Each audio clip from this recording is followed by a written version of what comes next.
Camera, action! Celebrating 100 years of Indian cinema. Cut! Roll camera, take one. On Telugu Taranga, it's your favorite.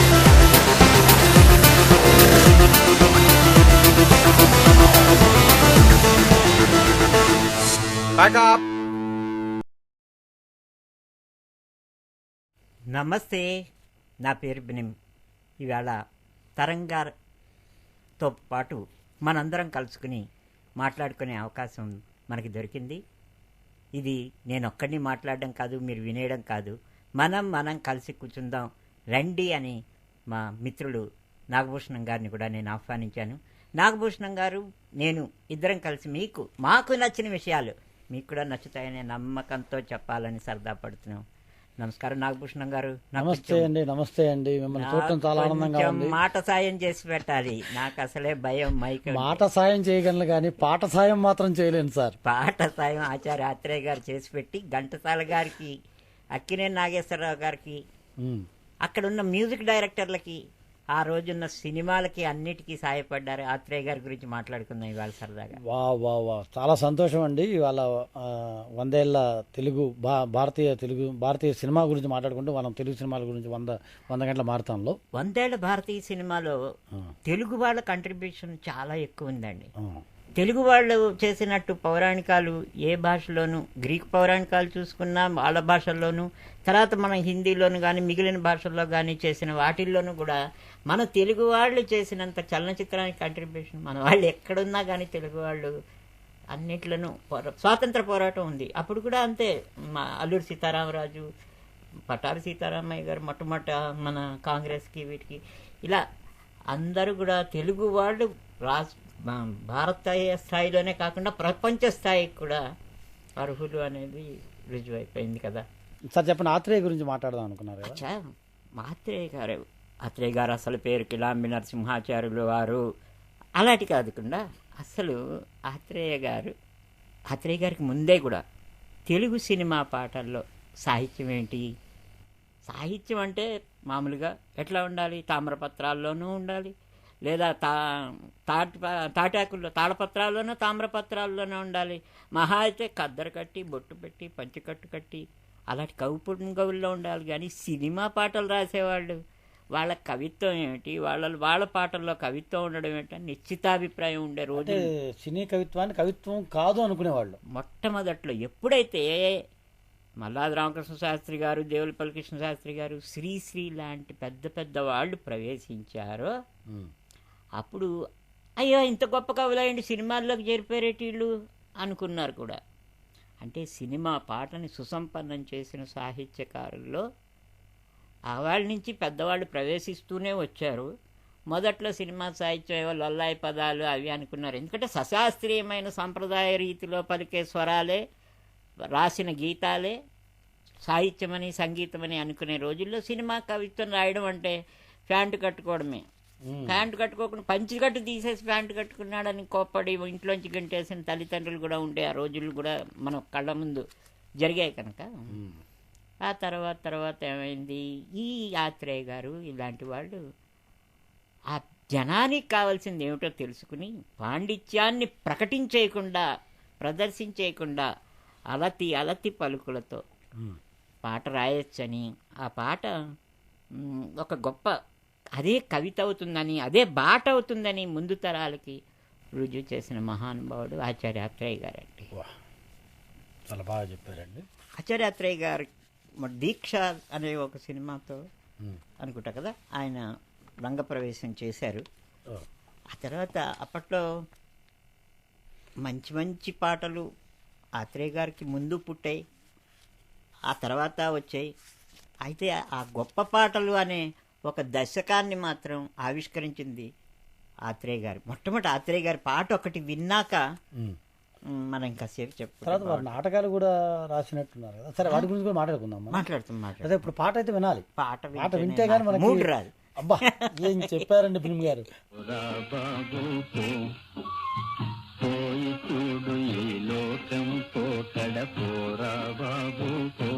మొదటి పాట దీక్ష పాట వేశారు. చాలా అదృష్టం, చాలా థ్యాంక్స్ అండి మీకు. ఇందాక చెప్తున్నాను నేను మీకు, నిజం చెప్పాలంటే మనం రంగస్థల సంగీతంతో మొదలైనటువంటి సినిమా సంగీతం అప్పట్లో తొక్కుడార్మణి సాహిత్య తౌరబాన్ని తొక్కేసింది. ఇప్పుడు రిథమ్స్ సాహిత్యాన్ని మొక్క చెక్కలు చేసేస్తున్నాయి, మార్లు మోగిచ్చేస్తున్నాయి. మెలోడీ అనే మాటకి అర్థమే లేకుండా పోయిందండి.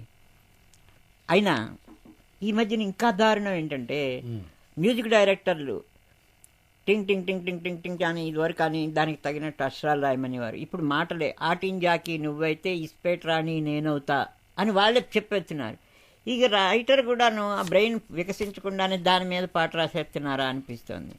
ఇప్పుడు అలా ఆత్రేయ గారి టైంలో చక్కగా మ్యూజిక్ డైరెక్టర్లు లిరిక్ని దగ్గర పెట్టుకుని చక్కటి పాటలు రాసేవారు. అందుకనే పాటలో భావం ఉండేది, సాహిత్యం ఉండేది. ఆత్రేయ గీతాలు సాహిత్యం బతికిన రోజుల్లో అద్భుతమైన గీతాలు పుట్టాయండి. ఆయన కృష్ణా జిల్లాలో మంగళంపాడు సూళ్ళూరుపేట మండలం అన్నారండి. అచ్చా, సూళ్ళూరుపేట మండలం అంటే ఇప్పుడు పొట్టి శ్రీరాములు జిల్లా అంటున్నారు, నెల్లూరు జిల్లా అనేవాళ్ళు. నెల్లూరు జిల్లా.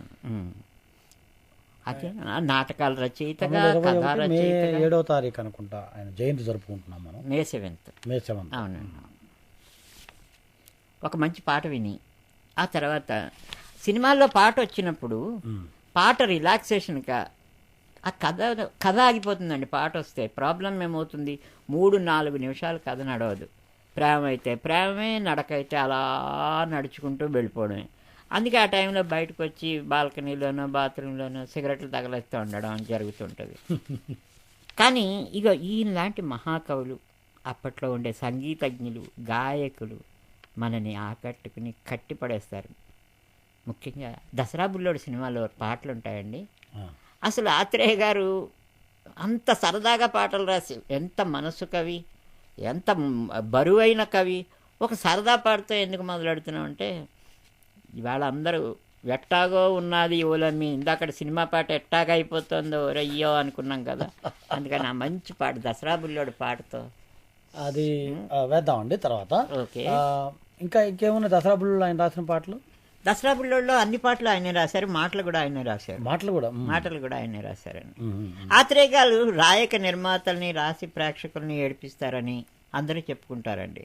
అయితే రాయడానికి ముందు రాస్తుంటేనే కూడా ఆయన చాలా ఏడ్చుకునేవారట. హాయిగా నడిచే పాటలు ఆహ్లాదంగానే ఉంటాయి కానీ కోటబుల్ కోడ్స్లా మిగిలిపోయే మాటలు, ముఖ్యంగా వియోగంలో, విరహంలో, విరక్తిలో, విషాదంలో, ఇవన్నీ గతాన్ని తవ్వుకుని కూరుకుపోయేవాడండి ఆయన.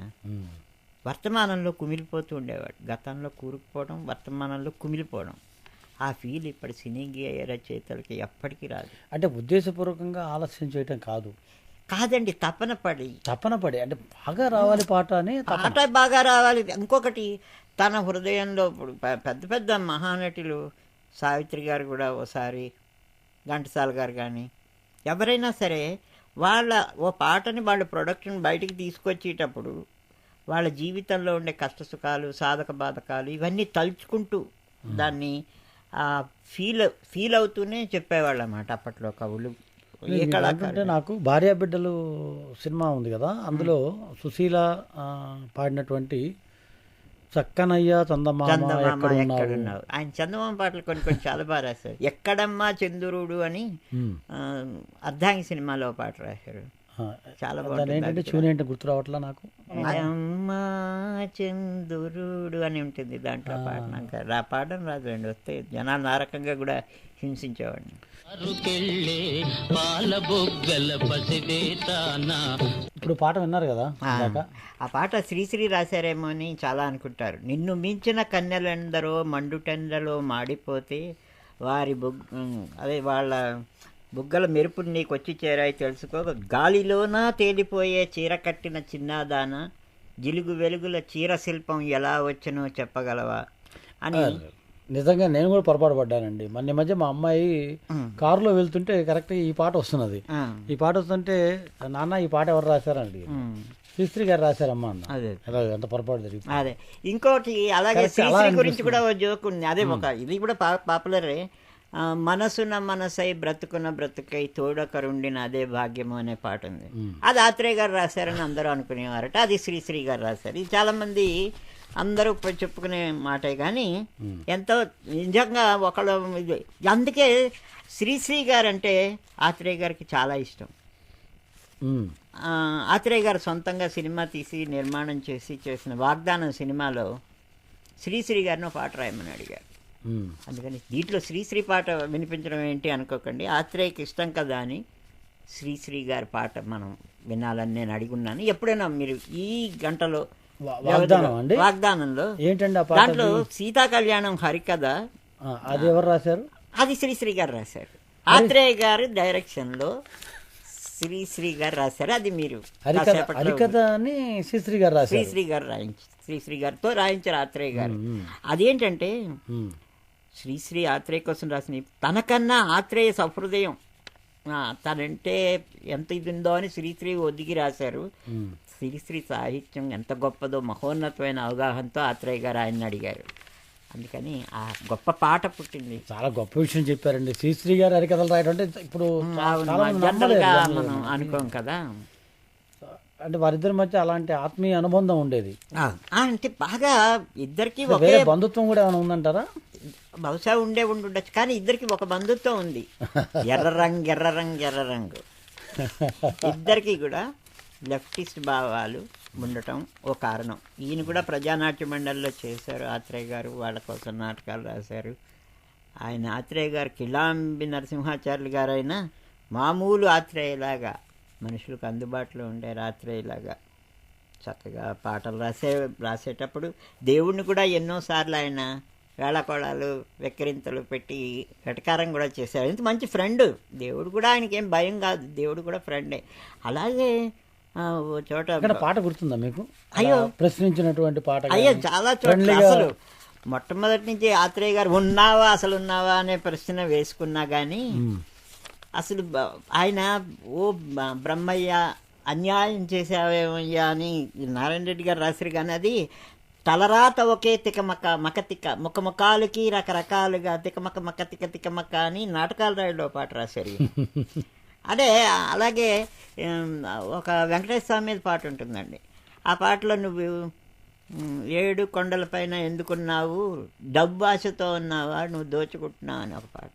ఇన్ని వేళాకోళాలు ఆడిన ఆయన దీంట్లో ఘంటసాల గారు కూర్చుని శ్రీ వెంకటేశ్వర మహత్యం సినిమాలో శేషశైలావాస శ్రీ వెంకటేశ్వర పాటలు పాడుతూ దాంట్లో అంటారండి, శ్రీదేవి వంకకు చిలిపిగా చూడకు, అలమేలు మంగకు అలుకరానీయకు, ముద్దు సతులిద్దరిని ఇరువైపులా చేర్చి మురిపించి లాలించి ముచ్చటలు తేల్చి అని జోకొడతాడు. అంటే దేవుడికి అసలు శ్రీదేవి వంకకు చిలిపిగా చూడకు ఇలాంటి సజెషన్స్ ఇవ్వటం అనేది కొంచెం కొత్తగా ఉంటుంది అనమాట మనకి. అంటే ఆత్రేయ గారికి చనువు ఎక్కువ, దేవుడు అంటే కూడా చనువు ఎక్కువ. సరే, ఇందాక మీరు వాగ్దానంలో హరికథ అన్నారు కదా, శ్రీశ్రీ గారు రాశారు. అమ్మా దగ్గరికి నాకు వినిపిస్తారా? ఎన్నాళ్ళ కరుణిస్తారు. రైట్, ఓకే, వినిపించే ప్రయత్నం చేస్తున్నాం అండి. ఓకే.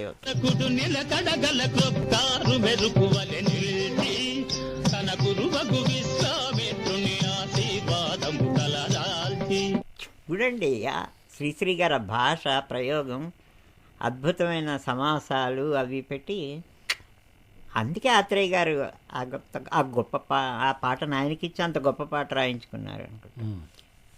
వాగ్దానం సినిమాకి కూడా ఆ గొప్ప విషయం ఏంటంటే ఆత్రేయ గారి డైలాగులు కూడా ఆయనే రాయాలి కదా, ఆయన సొంత సినిమా అది ఎవరికి ఇవ్వలేదు.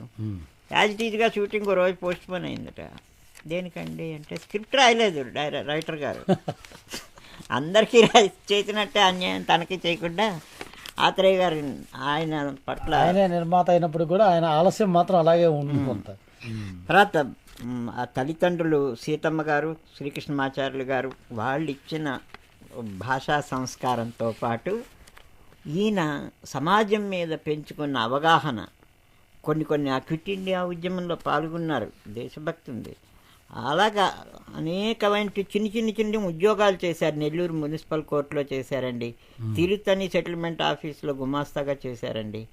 ఆ తర్వాత ఆంధ్ర నాటక కళా పరిషత్తులో కార్యదర్శిగా పనిచేశారు. జమీన్ రైతు అనే అప్పట్లో పత్రిక వచ్చేదిట. దాంట్లోనూ పనిచేశారు. అంటే సార్ నేను ఒక చిన్న చెప్పండి. ఆయన రాసినటువంటి ఒక మంచి పాట ఒకటి నాకు బాగా ఇష్టం అండి. దాని గురించి కాస్త మీరు కూడా చెప్తే బాగుంటుంది అనిపిస్తుంది. దాగుడు మూతల సినిమా ఈ మధ్య నేను చూశాను టీవీలో కూడా. ఘంటసాల సుశీల పాడారు, సంగీతం కేవి మహాదేవన్ అనుకుంటా. మెల్ల మెల్ల మెల్లగా చాలా బాగుంటుంది ఆ పాటలో. ఎంతటి అంటే శృంగారాన్ని కూడా ఎంత హాయిగా చక్కటి ట్యూన్ చేశారు కేవి మాధవన్ గారు కూడాను. అడగక్క ఇచ్చిన మనసే ముద్దు కూడా దాంట్లోదే, మెల్ల మెల్ల మెల్లగా కూడా దాంట్లోదే. చాలా గొప్ప పాట అండి. అది కూడా మీరు ఎప్పుడో ఈ కార్యక్రమంలో మాకు వినిపిస్తారని బోల్డ్ తప్పనిసరిగా అండి. ఒక జోక్ చెప్తాను ఈలోగా. ఒక జోక్ చెప్పండి. మొట్టమొదటిసారి హార్ట్ అటాక్ వచ్చినప్పుడు ఆత్రేయ తనను పరామర్శించడానికి వచ్చిన ఒకళ్ళతో ఇలా అన్నట్టండి. ఆత్రేయ వేళకు స్క్రిప్ట్ ఇవ్వడు, అతనికి హృదయం లేదు అని అడ్డమైన మాటలు అనేవాళ్ళు నన్ను. ఇప్పుడు చూసారా నాకు హార్ట్ ఉందని రుజువైందా మీకు అన్నట్టు హార్ట్ అటాక్ వచ్చినప్పుడు. అట్లా తన మీద తనే జోకులు వేసుకుని ఇదయ్యేవారు.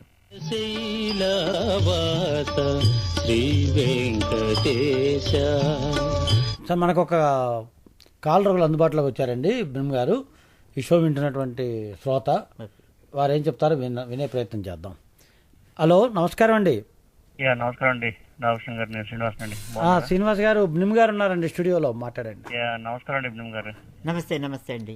ఈ సందర్భంగా మీరు ఒకసారి మీ పేరు మీద కూడా కొద్దిగా వివరణ ఇవ్వాలండి. అంటే కొంతమందికి ఎస్పెషల్లీ నాలాంటి వాళ్ళకి పలకడం అంటే నాలిక మందం అయిపోయి ఆ బి అంటే తెలుగులో చెప్తున్నానండి, బి అని రాసి దాని కింద నా ఉత్తర రాయాలని చెప్పి చెప్పలేక ఇదవుతున్నానండి. సో అందువల్ల మీ పేరు గురించి చిన్న వివరణ ఒకటి. తర్వాత తెలుగులో వినడం అలవాటు తగ్గిపోయి ఉంటుంది. BNIM రాసుకుంటే బ్నిమ్ అని పలికేయచ్చండి. హలో, నా పేరు సుధీంద్ర అండి. హలో సురేంద్ర గారు, మాట్లాడండి. బ్నిమ్ గారు ఉన్నారు. నమస్కారం అండి. నమస్తే అండి. అదే మీరు ఇందాక ఆత్రేయ గారి గురించి చెప్తున్నప్పుడు నెల్లూరులో అతను వివరాలు చెప్తున్నారు కదా. యాక్చువల్లీ మాది నెల్లూరు అనమాట. అందుకని మీరు జమీన్ రైతు. అవునండి, ఆయన సుళ్ళూరుపేట తాలూకా మంగళంపాడులో పుట్టారండి. 1921 మే 7వ తారీఖుని. అదే అండి, అదే మాకు కొద్దిగా సడన్ గా నాకు కాల్ చేయాలనిపించింది. సార్ యాక్చువల్ గా ఆత్రేయ గారి గురించి మాట్లాడాలంటే ఒక పాట ఉందండి. ఇది తమిళ్ వర్షన్ అనుకుంటా, కాకపోతే అది తను తెలుగులో చక్కగా ఇది చేశాడు. ఇది గాలి కదుపు లేదు, మన కడలి కంతు లేదు, కమండలంలో ఈమిడేనా. అది అసలు ఆ పాటను వింటుంటే అసలు చూడండి, అసలు ఎక్కడి నుంచి ఎక్కడికి ఒక లైన్ కి ఇంకో లైన్ కి సంబంధం ఉన్నట్టు అనిపించదు. కానీ భావం మాత్రం ప్రతి ఒక్కదానికి ఒక సమానమైన భావం పెట్టారు లైన్ కి. బాలచంద్ర గారి సినిమా కదండి. అవునండి, అంతులేని కాదు, గుప్పిడి మనసు. అవునవును, చాలా అది గుర్తొచ్చింది, అనిపించింది. మనసు కవి అని అతను ఒకసారి వేటూరు సుందరమూర్తి గారు MVL గారు ఇద్దరు కూడా చెప్పారు, మనసు కవి ఎవరంటే ఏం చెబుతాను అని. ఆత్రేయ గారి గురించి అంటూ మనసు కవి.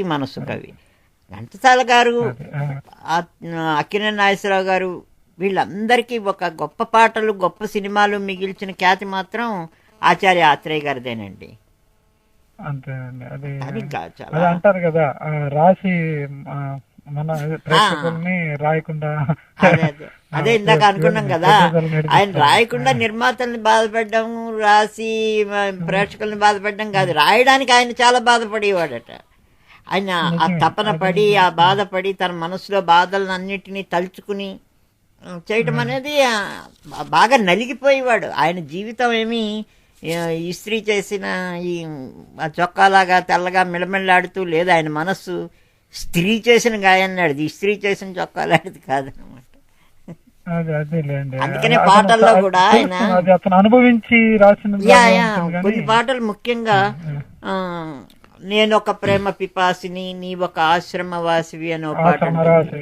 అలాగే ఎక్కడ ఉన్నా ఏమైనా మనం ఎవరికి వారై వేరైనా అనే. ఓకే అండి, బ్రహ్మ గారు, మనకు ఇంకో కాలర్ అందుబాటులో ఉన్నారు. థ్యాంక్స్ అండి ఈ కార్యక్రమం మీరు పాల్గొన్నందుకు. బ్రహ్మ గారు, ఇప్పుడు మరొక కాలర్. హలో. నాగభూషణ గారు, నేనండి. ఇందాక హోల్డ్ చేస్తున్నాను, వేరే కాల్ వచ్చారని. బ్రహ్మ గారు, మీరు ఇందాక అదే జోక్స్, అదే దానికి హార్ట్ అటాక్ వచ్చినప్పుడు ఫస్ట్ టైం అదే జోక్ చెప్పారు కదా ఆత్రేయ గారికి. ఆత్రేయ గారు హార్ట్ అటాక్ మీద యా సో అలాంటివే ఇంకోటి అంటే చాలా మంది వినే ఉంటారండి. ఒకటి ఈయన ఒకసారి స్టూడియోలో అంటే పాటలు రాయడం అయిపోయిన తర్వాత వెనక్కి వెళ్ళడానికి అంటే ట్రాన్స్పోర్టేషన్ అంటే ఆయన కారు మరి తెలియదు లేదనుకుంటాను ఆ టైంలో ఎదురు చూస్తుంటే మన రామానాయుడు గారు రండి డ్రాప్ చేస్తాను అన్నారంట. అంటే మహాన్ బాబా నన్ను డ్రాప్ చేయొద్దు అంటే మనం సదుద్దేశంతో అంటాము, బట్ డ్రాప్ చేయడం అంటే కింద పడేయడం కదా, అలా కాకుండా లిఫ్ట్ ఇస్తానండి. సో అదంటే పైకి రావడానికి చేయూతనిచ్చినట్టు అవుద్ది. అందులో ఒకటే దీనికి రెండు పదాలు ఉంటాయి కాబట్టి మీరు డ్రాప్ చేస్తానండి, లిఫ్ట్ ఇస్తానండి. సో 10 మందిని పైకి తీసుకొచ్చే నిర్మాతలు మీరు. అదే కదా, మాట తూకం తరిగ్గా తెలిసిన మనిషి అది చాలా ఖచ్చితంగా చెప్పగలరు. చాలా బాగుంది, చాలా బాగుంది, మంచి మాట చెప్పారు. థ్యాంక్ యూ అండి. నేను అదే ఇంకా పెట్టేస్తానండి, మీరు కార్యక్రమం కొనసాగించండి. ఇంకొకటి మీకు ఒక విషయం చెప్తాను, నాకు సంబంధించిన పర్సనల్గా మీరు మంచి జోక్ చెప్పినందుకు. మాది అసలు మా ఊరి పేరు కూడా ఆత్రేయపురం, మన ఈశ్వరగారి దగ్గర ఆత్రేయపురం. కానీ ఆత్రేయ గారికి ఊరికి మాకు ఏ విధమైన సంబంధం లేదులేండి. అంటే ఊరికే సరదాకి చెప్పాను. చెప్పినప్పుడల్లా మీరు ఆయన తలుచుకుంటారు కదండి కదా, అందుకని థ్యాంక్ యూ అండి. Thank you. So okay Srinivas గారు, ధన్యవాదాలండి. ఇప్పుడు మరో కాలం అందుబాటులోకి వచ్చారు బ్రహ్మమూర్తి గారు. మీ పదంలో నావత్తు పలకటం కష్టంగా ఉందన్నారు శ్రీనివాస్ గారు. నావత్తు కాదు, ఇప్పుడు నాకు కూడా అలాగే అనిపిస్తున్నది. ఓకే, ఆయనకే కాదు. సో ఓకే, ఇప్పుడు కాలం అందుబాటులో. హలో, సుబ్బారావు అండి. సుబ్బారావు గారు, సార్ బ్రహ్మ గారు ఉన్నారు, మాట్లాడండి. నమస్తే అండి. నమస్తే సుబ్బారావు గారు. అంటే మీరు ఇప్పుడు మాట్లాడుతున్న ఆత్రేయ గారు గుర్తున్నప్పుడు నాకు బాగా ఫస్ట్ గుర్తొచ్చే పాట ఏంటంటే, అంటే చాలా ఉన్నాయనుకోండి, అందులో గుప్పెడి మనసులో మౌనమే నీ భాష ఓ మూగ మనసు పాట ఉంటుందండి. చాలా గొప్ప పాట అండి. బాలమురళి గారు పాడారు కదా. అవునండి, బాలమురళి గారు పాడారు, కేవీ మాధవ్. మీరు మీ గొంతు వింటే ఎందుకో పాడగలరని నాకు చిన్న ఆశ కలుగుతాం సార్. పాడేస్తారు సార్, పాడేసేయండి. మాకు ఆశ కలుగుతుంది. ఈసారి మీరు వేసే వల్ల నేను పడదలుచుకోలేదు. ఎలా ఏమన్నారు? మీరు వేసే వలలో నేను పడదలుచుకోలేదు. లేదు సార్, లేదు. ఎంత మంచి పాట గుర్తు చేశారు.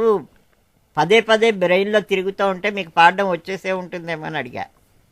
లేదు సార్, అంత కళ లేదండి. ఏదో పాట వినడమే గానీ పాడే కళ లేదండి. చాలా గొప్ప పాట అండి. చాలా గొప్ప పాట అండి, అందరూ బాధపడాలి. మంచి పాట అండి, చాలా మంచి. ఓకే సుబ్బారావు గారు, సార్ నమస్కారం సార్. థ్యాంక్ యూ అండి, థ్యాంక్ యూ. అండ్ ఇంకో కాల్ అందుబాటులో ఉన్నారు మనకి బ్రహ్మ గారు, వారితో కూడా మాట్లాడదామా? హలో హలో, చెప్పండి సార్, వెల్కమ్. థ్యాంక్స్ అండి. నేను విక్కీని మాట్లాడుతున్నాను. విక్కీ గారు చెప్పండి. బ్రహ్మ గారు ఉన్నారు స్టూడియోలో, ఆత్రేయ గురించి మాట్లాడుతున్నారు. అంటే ఆత్రేయ గారిది అంత మ్యూజికల్ హిట్ చాలా, అంటే వారి లిరిక్స్ చాలా బాగుంటాయండి అసలు. ఆయన అవునండి, అవును. అంటే వారి గురించి ఏమన్నా అంటే కొన్ని చెప్పగలుగుతారండి? చెప్పండి సార్, మీకు ఏమిటి, మీరు కూడా చెప్తారని అందరం కలిసి పంచుకుందాం పెద్ద ఆయన గురించి. అంటే మీకు ఎలాంటిది కావాలి? ఆయన అసలు పేరు కిలాంబి వెంకట నరసింహాచార్యులు గారు. ఓకే, అంటే కాదండి, ఆయన ఎక్కువగా ఎలాంటి లిరిక్స్ రాయడానికి ఇష్టపడేవాళ్ళు, లేకపోతే అంటే పౌరాణికంగానా లేకపోతే అనేది నాకు కావాలండి. లేదు సార్, ఆయన మామూలు ఏ రకమైన పాట అయినా చాలా హాయిగా రాసేవాళ్ళు, మనసుకు హత్తేలా రాసేవారు. దాంట్లో భాష పాండిత్యము ప్రకటన కాకుండా ఎదట మనిషికి సూటిగా గుండెల్లోకి దూరేలా లేత లేత పదాలతో రాసేవారండి. ఆ రోజుల్లో రాసిన ప్రతి పాట కూడా హాయిగా అర్థమయ్యే మంచి సంగీతంతో, చక్కటి నటీనటులు దానికి అవభావాలు ఈజీగా ఇచ్చుకోవడానికి వీలుగా, నటీనటులకు కూడా పేరు వచ్చే మంచి మూడ్లో క్రియేట్ చేసే సాంగ్స్ ఆయన కంట్రిబ్యూట్ చేశారండి సినిమాకి. విషాద గీతాలైనా, వినోద గీతాలైనా, విరహ గీతాలైనా, అదే మన ఏ రకమైన భక్తి పాట అయినా సరే చాలా హాయిగా ఆత్రేయ మార్కుతో రాసేవారండి. ఆ మార్క్ అనేది ఎప్పుడు మిస్ అవ్వకుండా, ముఖ్యంగా హృదయ భాషకి అనువాదం. ఒకసారి నాగభూషణ్ గారు దేవదాస్ సినిమాలో ఆయన మాటలు పాటలు కూడా రాసేవాడు. మంచి దేవదాస్ అని కొత్త దేవదాస్ సినిమా వచ్చినప్పుడు దానికి ఆయన మాటలు రాశారు. మాటలు రాస్తుంటే దాంట్లో ఒక చోట దేవదాసుడు పార్వతిని అడుగుతాడు, నేనంటే నీకు భయం తప్ప ఇంకేం లేదా అని. అంటే సార్ ఇంకేమైనా మాట్లాడాలనుకుంటా వారు మాట్లాడిన ఓకే ఓకే ఇంకేం లేదండి. యాక్చువల్ గా నేను కొన్ని మ్యూజికల్ షోస్ లోనే వింటానండి ఆత్రేయ గారి గురించి, అందుకని చెప్పేసి సార్ని ఒకసారి అడిగి తెలుసుకుందాం అని చెప్పేసి నేను చేస్తానండి. థ్యాంక్స్ అలాట్ అండి, గుడ్ ఇన్ఫర్మేషన్. నేను వింటా ఉంటాను షో. ధన్యవాదాలండి, వింటుండండి. మోగ మనసుల గురించి మాట్లాడుకుందాం. మూగ మనసులు కాదు, దాంట్లో దేవదాస దేవదాస్ సినిమాలో దేవదాస్ నేనంటే ఇంకో కాల్ వచ్చింది సార్. మీరు దేవదాసుని కాస్త పక్కన పెడదాము. ఈ లోపల పార్వతితో ఆయన కాస్త దేవదాస్ కాస్త పాట పాడుకుంటూ ఉంటారు. ఈ లోపల మన కాలం మాట్లాడతారు, విందాం. హలో, వెల్కమ్ టు తరంగా అండి. హలో అండి, నా గారు కనకప్రసాద్. కనకప్రసాద్ గారు, బ్రిమ్ గారు ఉన్నారు, బ్రిమ్మూర్తి గారు, ఆత్రేయ గురించి మాట్లాడుకుంటున్నాం ఇవాళ. హలో హలో, అడగండి.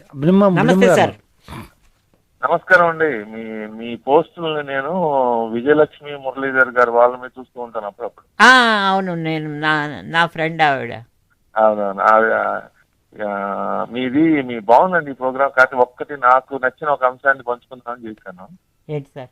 ఈ సినిమా ఇది మూగ మనసులు అనుకుంటా. మూగ మనసులు ఇంకా మేము అందులో నేను ఈ పాట విని ఎన్నిసార్లు దాన్ని పాడదామని ట్రై చేసిన. ఇప్పుడు నేను పాడలేను, ఆఫీసులో ఉన్నాను. అది మనం కాపీ చేసుకుంటాం కదా ఎప్పుడు కూడా, ఏదైనా పాట పాడుతుంటే we try to imitate that lyric కానీ లేకపోతే ఆ ఫ్లోని ట్రై చేస్తాము. ఈ 2 లైన్స్ పాడిన ప్రతిసారి గొంతు పూడుకుపోతుంది. గుండె మంటలారిపే సన్నీళ్లు కన్నీళ్లు కన్నీళ్లు ఉండవమ్మ శానాళ్ళు, పోయినోళ్ళందరూ మంచోళ్ళు, ఉన్నోళ్ళు పోయినోళ్ళ తీపి గుర్తులు. ఇప్పుడు నా వెంటనే లేచేసాయి మీరు చేస్తుంటే. అవును, అంటే నిజంగా ఎక్కడో ఒక రీఫిల్ పెన్నో ఒక పేపర్ మీద రాసినట్టు ఉండవండి. ఆయన రాస్తే అది కన్నీటితో రాసినవి, మనసుతో చెప్పినవి లాగే ఉంటాయన్నమాట. నిజంగా అంత ఫీల్ అయితేనే ఫీల్ అయి రాయటం మూలాన్ని మన గుండెల్లో అలా ఉండిపోయాయండి. అక్షరం గుర్తుంది చూడండి మనకి. ఎప్పుడో 63లో వచ్చిన సినిమా. ఓకే అండి కనకప్రసాద్ గారు, ఇంకేమైనా షేర్ చేసుకోవాలనుకుంటున్నారా? అంతేనండి, అదే షేర్ చేసుకున్నాను. రైట్, ఓకే అండి, ధన్యవాదాలండి కనకప్రసాద్ గారు. ఇప్పుడు మనకు ఇంకో కాల్ అందుబాటులో ఉన్నారండి, బ్రిమ్ గారు. మరి వారి అభిప్రాయం కూడా తీసుకుందాం. హలో, వెల్కమ్ టు తరంగా అండి. హలో, నా పేరు కాజా సురేష్ అండి. కాజా సురేష్ గారు, ఎక్కడి నుంచి ఫోన్ చేస్తున్నారు? నేను డాలస్ అండి. ఓకేనండి, బ్రిమ్మూర్తి గారు ఉన్నారు, మాట్లాడండి. నమస్కారం అండి. అప్పుడే మీ మనసు కవి గారి మీద, మీరు ఆత్రేయ గారి మీద అందిస్తున్న కార్యక్రమం వింటున్నానండి, చాలా బాగుంది. ముఖ్యంగా మీరు మనసు కవి ఆయన అందించిన మంచి మంచి పాటల గురించి ఆల్రెడీ మాట్లాడేశారు. ఇంకోటి నాకు ఇప్పుడు గుర్తొచ్చేది, మీరు అన్నట్టు నాగేశ్వరరావు గారికి ముఖ్యంగా ఆయన పాటలు చాలా అద్భుతంగా రాణించాయి. అందులో చిటపట చినుకులు, ఆత్మబలంలో పాట ఉంది, చిటపట చినుకులు అని. ఇట్లా ఆ పాట గురించి ఒక ఇది చెప్తారండి. ఆయనకి పాట ఎంతసేపటికి ఐడియా రాలేదని, ఆ తర్వాత బయటికి వెళ్తే వర్షం పడిందని, బెంగళూరులో కబన్ అది ఉంది కదండి, లాల్ బాగ్ పార్క్, అక్కడ తిరుగుతూ వెళ్తా ఉంటే కనపడ్డాను సడన్ గా ఎవరు. అప్పుడు ఆయనకి ప్రేరణ వచ్చి దాని నుంచి, అంటే అప్పటికే ఒక 10-15 రోజుల నుంచి నిర్మాతను ఏడ్పిస్తా ఉన్నంట ఆయన. చివరికి ఇక బాబు ఇక కుదరదు అన్న టైంలో ఇక ఈ బెంగళూరు నుంచి వదిలి వెళ్ళిపోయి లాస్ట్ నిమిషంలో రాశా అంట. అవునంటండి, గ్రేట్ పాట అది. అలాగా మహాదేవన్ గారు ట్యూన్ చేయడం ఏంటి, దాన్ని అంత అద్భుతమైన సాహిత్యం ఆయన ఇచ్చేసాక ఆయన కూడా అంత అందంగా ట్యూన్ చేశారు. ఘంటసాల సుశీల బతికించేశారు ఆ పాటని. ఓకేనండి, ఇంకేమైనా షేర్ చేసుకోవాలనుకుంటున్నారా? అంతేనండి. అంటే ఇంకొక విషయం ఏంటంటే, మీరు అన్నట్టు వీళ్ళందరికీ లెఫ్టిస్ట్ భావాలు ఉన్నా కూడా అత్యద్భుతమైన శ్రీశ్రీ గారు లాగా ఆత్రేయ గారు కూడా అత్యద్భుతమైన భక్తి గేయాలు అందించారు. ఇంకొక చోట అండి, వెంకటేశ్వర వైభవం అని ఒక సినిమాలో, మమకారాలు ఉండరాదని మా తలనీలాలు దోచుకుందువు, నీది నాదని ఏది లేదని నిలువు దోపిడి ఒలుచుకుందువు, ఏదో అడుగడుగు నా వేదాంతమున్నది, నీ ఆరాధనలో సాధనున్నది, ఏడుకొండల వెంకటేశాలు. ఎంత బాగా రాశారంటే మహానుభావుడు అనిపిస్తుంది. డెఫినెట్ గా అండి, కవిత్వం సినిమా పాటలకి కవిత్వ స్థాయిని తీసుకొచ్చిన కవుల్లో ఆత్రేయ గారు కూడా. అందులో ఇంకొకటి, కవిత్వాన్ని సామాన్య జనం కూడా అర్థం చేసుకునే స్థాయికి తెచ్చిన మహానుభావుడు ఆయన. అవునండి. ఇప్పుడు కవిత్వాన్ని మళ్ళీ మడిగట్టేసి దూరంగా పారిపోకర్ లేకుండా, ఎస్ ఎంజాయ్ ఇట్, నువ్వు వినగలవు, అర్థం చేసుకోగలవు, అనగలవు, పాడగలవు అనే స్థాయికి తెచ్చిన మహానుభావుడు అండి. అది కాకుండా పింగళ గారు లాగాను మీరు అన్నట్టు ఇందాక పింగళ గారు లాగానే ఆత్రేయ గారు కూడా ఏంటంటే ఆయన రాసిన ఎన్నో పాటల్లో నుంచి కోటబుల్ కోట్స్ గా మారిపోయినాయండి పాటలు. కరెక్ట్ అండి, అవును. అది ఆత్రేయ గారు ఇంకొక కూడా గొప్పతనం. చాలా అలాగా ఉండిపోయాయండి. ఆత్రేయ, ధన్యవాదాలు. శ్రీ పింగళి అంత ముగ్గురు అలా చెప్పుకోవచ్చు. సరే ఓకేనండి, thank you sir, okay sir, ధన్యవాదాలండి. రైట్, భీమ్ గారు, అయ్యా. ఇప్పుడు మనం ఇక దేవదాస్ దగ్గరికి వెళ్ళాలి, మళ్ళీ తర్వాత మగ మనుషులకు రావాలి. ఏం సార్, చాలా చాలా ప్రయాణం ఉంది మనకి. మరి దేవదాస్ దగ్గర మొదలు దేవదాసులో ఆ అమ్మాయిని అతను అడుగుతాడు, దేవదాస్ అడుగుతాడు, నేనంటే నీకు భయం తప్ప ఇంకేం లేదా పారు అని. అమ్మాయి ఏం మాట్లాడదు, కళ్ళ నీళ్ళు వస్తాయి, అంటే మింగేస్తూ ఉంటుంది దుఃఖాన్ని మింగేస్తున్నప్పుడు, పోన్లే పారు, మాటల్లో చెప్పలేంది మనసుతో చెప్పచ్చు, మనసు భాష కన్నీరు అంటాడు. అసలు ఆ మనసుకు భాష ఉంటుందని, దానికి కన్నీరు అని పేరెట్టాలని ఆయనకి తట్టింది. అది తర్వాత చాలా చోట్ల కూడా మనసుకి భాష అనేది ఉంటే భాష కన్నీరు అనేది చాలా గొప్ప మాట. అటువంటి ఆత్రేయ గారు తర్వాత చేసిన ఒక గొప్ప పని ఏంటంటే, తను ఆత్మకథని కూడా పద్యాల్లో రాసుకున్నారండి. ఆత్మకథని పద్యాల్లో రాసిన దాదాపుగా సినిమా ఇండస్ట్రీకి సంబంధించినంత వరకు ఇంకెవ్వరు లేరు. ఆయన అదొకటి రాశారు. అది సినిమా కోసం రాయలేదు, దాంట్లో పూర్తిగా ఆయన హృదయం ఉంటుందండి. ఎన్ని సినిమా పాటలకో ప్రేరణగా ఆయన ఆత్మకథ ఉంటుంది. తర్వాత ఇంద్రధనస్సు సినిమాలో ఆయన రాసిన నేనొక ప్రేమ పిపాసిని పాటలో కూడా మనం ఇందాక అనుకున్నాం. దాంట్లో బరువైన భావాలు గల గీతాలు రాసినటువంటి ఆయన ఆ పాటని కూడా మనసు పెట్టి, మనసులో రగులుతున్నటువంటి తన పాత జ్ఞాపకాల నుంచి ముంచి రాసిన పాట అండి నేనొక ప్రేమ పిపాసిని. అది కూడా మనం విందాం సార్ వీలైనప్పుడు.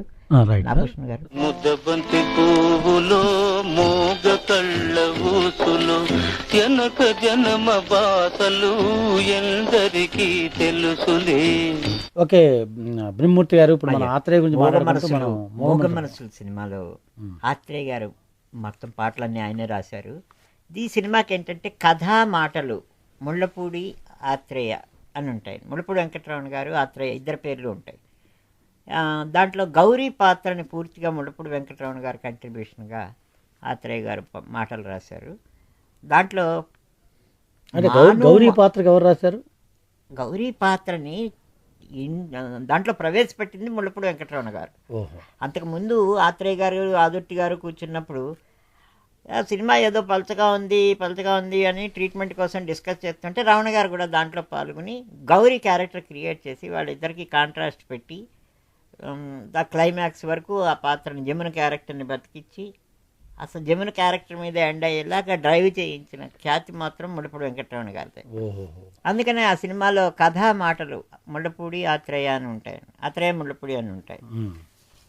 ఆ తర్వాత ఆ సినిమాలో మామూలు పదాలు మాను మాకును కాను రాయి రప్పను కానే కాను మామూలు మనిషిని నేను అని నీ మనిషిని నేను ఆ ఫినిషింగ్ అది.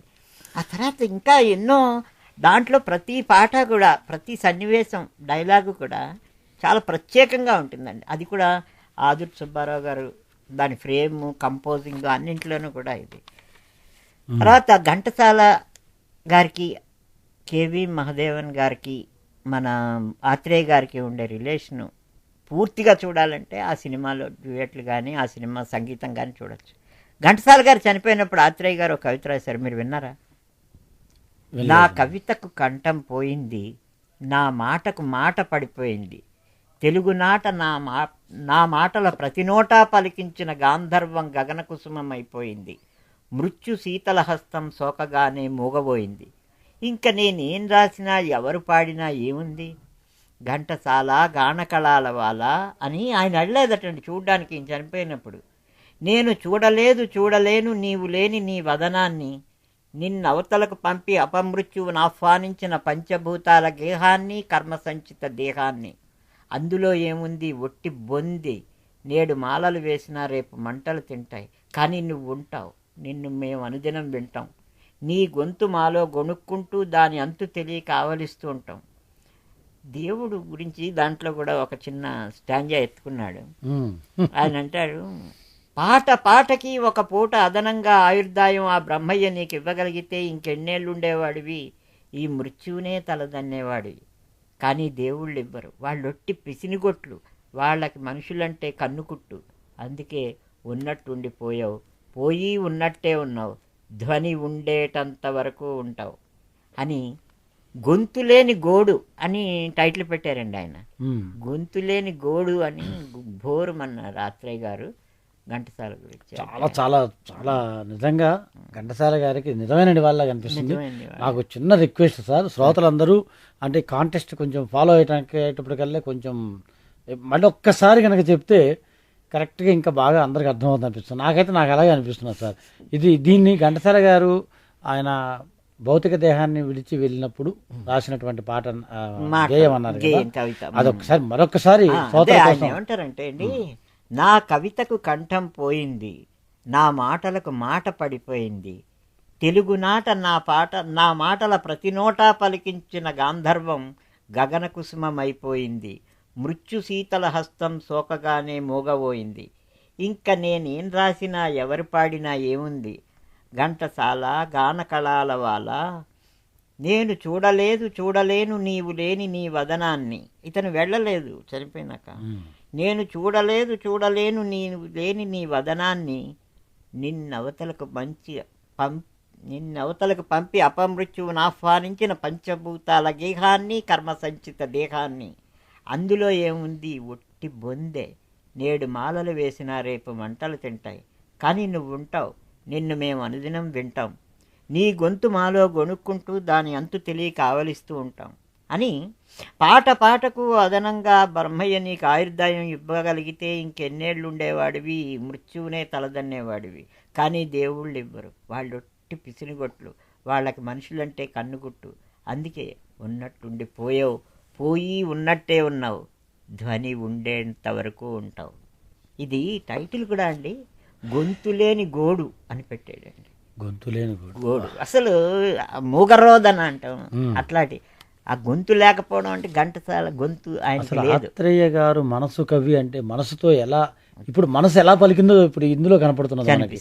నిజంగా ఆయన మనసు కవి అనడానికి ఇది ఒక, నాకు ఎన్నిసార్లు నాకు నోటికి వచ్చేసింది, అన్నిసార్లు చదువుకున్నా, అక్షరం అంత ఇష్టం అనమాట కవిత్వం అంటే. అలాగే ఒక వీళ్ళందరూ కూడా అండి, కరుణశ్రీ ఒక మంచి పద్యం రాశారు ఈయన మీద.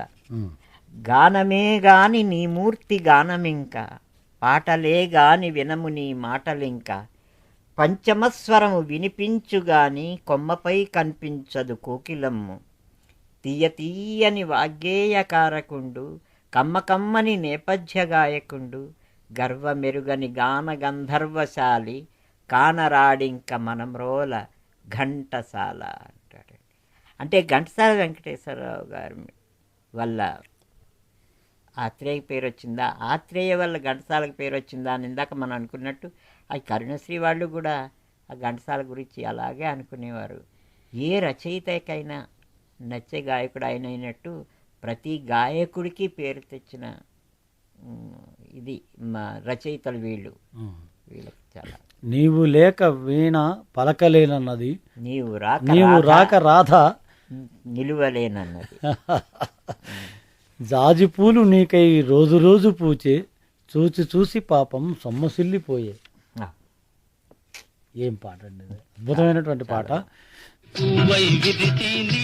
నల్లని జడలో వెలిసి నీ చల్లని నవ్వుల కలసి ఉంటే చాలంటి.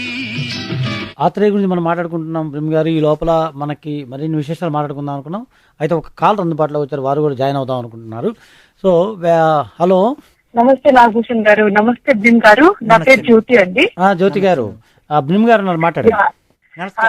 భీమ్ గారు, మీరు చెప్పే చిన్న చిన్న టిడ్ బిట్స్, ఇంతకు ముందు ఘంటసాల గారి మీద ఆత్రేయ గారు రాసిన గేయం చదివారు, చాలా చాలా బాగుందండి, చాలా మంచిగా ఉంది ఈ సెగ్మెంట్, రియల్లీ ఎంజాయింగ్ ఇట్. అదే మహానుభావుల గురించి తలుచుకుంటే మనకు కూడా చెప్పాలన్న తహతహ పెరుగుతుంది కదమ్మా.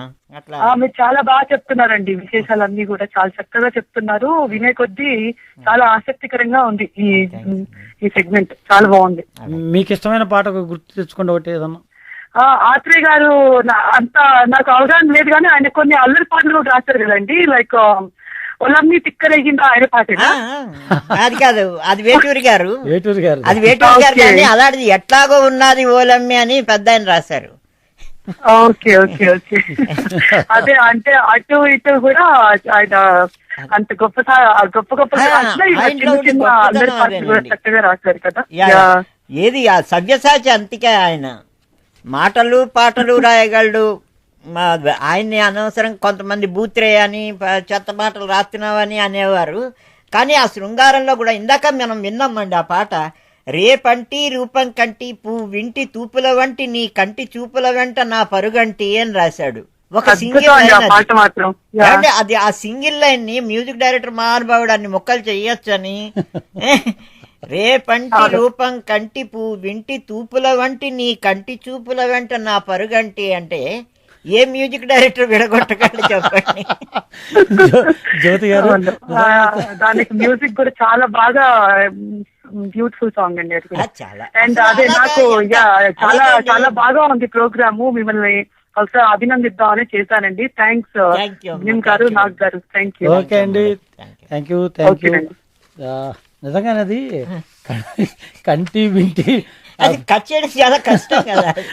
దానికి మ్యూజిక్ ఎలా కంపోజ్ చేయగలిగారండి? ఆ రోజు ట్యూన్ ఇవ్వలేదు, పైగా ట్యూన్ ఇచ్చాక రాసింది కూడా కాదు.